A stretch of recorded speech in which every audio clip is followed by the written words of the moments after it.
क्या आप भी यही सोचते हैं कि प्राणायाम करने से आपको कोई फायदा नहीं मिल रहा? तो आज इस वीडियो में जानेंगे कि आप अब तक कहाँ गलती कर रहे थे और यह भी जानेंगे कि प्राणायाम को करने का सही सीक्वेंस क्या होता है जिससे आपको अधिक फायदा मिल सके। तो बिना कुछ मिस किए इस वीडियो को शुरू से लेके अंत तक जरूर देखिएगा।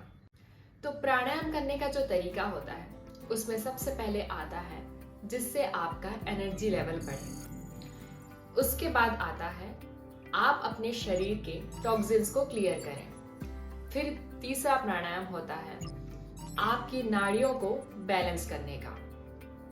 फिर अंत में आता है अपनी सांसों की गति को बिल्कुल समान रखने का, जितना धीमा हो सके उतना। तो प्राणायाम करने का सही सीक्वेंस में सबसे पहले आता है भस्त्रिका प्राणायाम। भस्त्रिका प्राणायाम हमारे शरीर की ऊर्जा को बढ़ाता है। उसके बाद हम अपने टॉक्सिन्स को क्लियर करते हैं। तो हमें करना होगा कपालभाति क्रिया। कपालभाति क्रिया ही एक क्लेंजिंग क्रिया होती है जिससे शरीर की सारे टॉक्सिन्स सांसों के थ्रू बाहर जाती है। इसके साथ हम अग्निसार क्रिया भी कर सकते हैं। उसके बाद आता है नाड़ियों को बैलेंस करने वाला प्राणायाम। अगर सर्दी का समय हो तो सूर्य भेदन प्राणायाम करते हैं और गर्मी का समय हो तो चंद्र भेदन प्राणायाम, या फिर हम बाह्य प्राणायाम भी कर सकते हैं। इसके बाद हम नाड़ियों को बैलेंस करते हैं। तो सबको पता है कि बैलेंस का काम अनुलोम विलोम ही करता है, क्योंकि दोनों नाक से हम अनुलोम विलोम प्राणायाम करते हैं जिससे हमारी दोनों नाड़ियां बैलेंस होती हैं। शरीर में किसी भी प्रकार का इम्बैलेंस हो, चाहे वो वात पित्त कफ का ही क्यों ना हो, अनुलोम विलोम प्राणायाम का काम ही होता है कि वो बैलेंस बनाकर रखे। अब सांसों का बैलेंस बनाने के बाद हम करते हैं भ्रामरी प्राणायाम या फिर उद्गीत प्राणायाम। उद्गीत प्राणायाम में हम ओम का उच्चारण करते हैं और भ्रामरी में हम का साउंड निकालते हैं। दोनों ही प्राणायाम हमारे मस्तिष्क को, हमारे हृदय को और हमारी सांसों की गति को बिल्कुल समान लेकर आता है, शरीर को, मन को शांत करता है। इसलिए अंत में हम रिलैक्सिंग प्राणायाम करते हैं।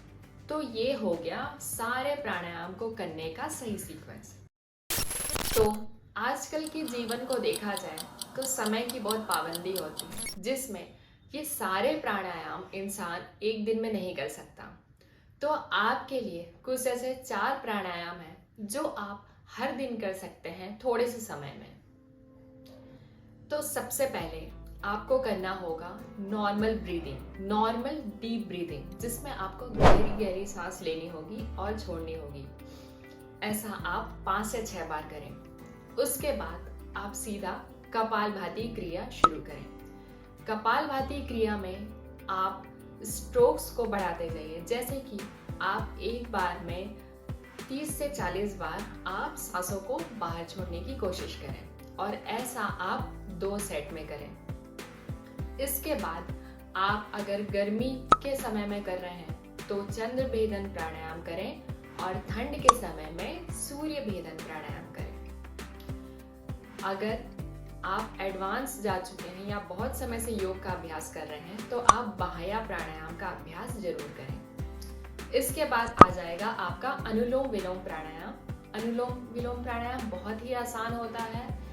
इसका अभ्यास आप कोशिश करें कि जितना ज़्यादा देर तक आप चाहें तो इसकी सेट्स बढ़ा कर करने लगे, जैसे कि 4 से 5 सेट। और सेट में नहीं कर सकते तो आप एक ही सेट में आप कम से कम 40 से 50 बार अनुलोम विलोम प्राणायाम करें। फिर अंत में आपको करना है उद्गीत प्राणायाम या फिर भ्रामरी प्राणायाम, या फिर आपको सीधा सीधा ओम का उच्चारण करना है जिसमें हमारा सांसों का अभ्यास भी हो जाता है। तो बस आपको डेली 4 प्राणायाम करने हैं। कपालभाति, बाह्य प्राणायाम अगर आप एडवांस पे जा चुके हैं, उसके बाद आपको करना है अनुलोम विलोम, फिर अंत में ओम का उच्चारण या उद्गीत प्राणायाम। तो इतना सिंपल है आपका प्राणायाम, जिसे आप काफी समय से शायद हो सकता है कुछ लोग सही भी कर रहे हो, लेकिन अगर आप इस सीक्वेंस में करेंगे तो आपकी बॉडी भी उसी तरह रिएक्ट करेगी और आपको ज्यादा फायदा मिलेगा। आशा करती हूँ आपको ये जानकारी अच्छी तरह समझ आ गई हो और इसका अभ्यास आप जल्दी शुरू करेंगे। ऐसी और भी जानकारियों के लिए चैनल को सब्सक्राइब करना ना भूलें और योग से जुड़े रहें। आप सबका बहुत बहुत धन्यवाद।